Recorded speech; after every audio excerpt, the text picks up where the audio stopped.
شروع اللہ کا نام لے کر جو بڑا مہربان نہایت رحم والا ہے۔ ہم نے نوح کو ان کی قوم کی طرف بھیجا کہ پیشتر اس کے کہ ان پر درد دینے والا عذاب واقع ہو اپنی قوم کو خبردار کر دو۔ انہوں نے کہا کہ بھائیو، میں تم کو کھلے طور پر خبردار کرتا ہوں کہ اللہ کی عبادت کرو اور اس سے ڈرو اور میرا کہا مانو، وہ تمہارے گناہ بخش دے گا اور موت کے وقت مقرر تک تم کو مہلت عطا کرے گا۔ جب اللہ کا مقرر کیا ہوا وقت آ جاتا ہے تو تاخیر نہیں کی جاتی، کاش تم جانتے ہوتے۔ جب لوگوں نے نہ مانا تو نوح نے اللہ سے عرض کی کہ پروردگار، میں اپنی قوم کو رات دن بلاتا رہا لیکن میرے بلانے سے وہ اور زیادہ گریز کرتے رہے۔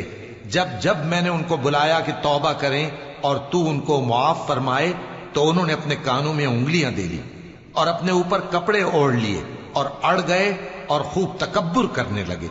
پھر میں ان کو بلند آواز سے بھی بلاتا رہا، پھر علانیہ بھی اور رازداری سے بھی سمجھاتا رہا۔ پھر میں نے کہا کہ اپنے پروردگار سے معافی مانگو کہ وہ بڑا معاف کرنے والا ہے۔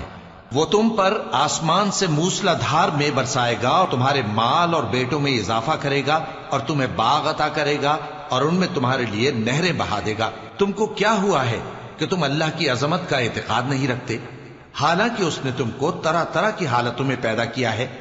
کیا تم نے نہیں دیکھا کہ اللہ نے 7 آسمان کیسے اوپر تلے بنائے ہیں اور چاند کو ان میں روشن بنایا ہے اور سورج کو چراغ بنا دیا ہے؟ اور اللہ ہی نے تم کو زمین سے ایک خاص طرح سے پیدا کیا ہے، پھر اسی میں تمہیں وہ لوٹا دے گا اور اسی سے تم کو نکال کھڑا کرے گا۔ اور اللہ ہی نے زمین کو تمہارے لیے فرش بنایا تاکہ اس کے بڑے بڑے کشادہ رستوں میں چلو پھرو۔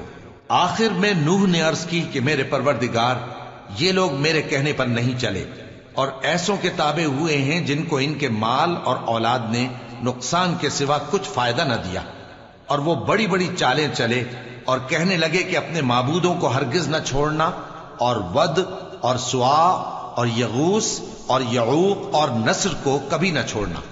اور اے پروردگار، انہوں نے بہت لوگوں کو گمراہ کر دیا ہے اور تو ان ظالموں کو اور زیادہ گمراہ کر دے۔ آخر وہ اپنے گناہوں کے سبب پہلے غرقاب کر دیے گئے، پھر آگ میں ڈال دیے گئے، تو انہوں نے اللہ کے سوا کسی کو اپنا مددگار نہ پایا۔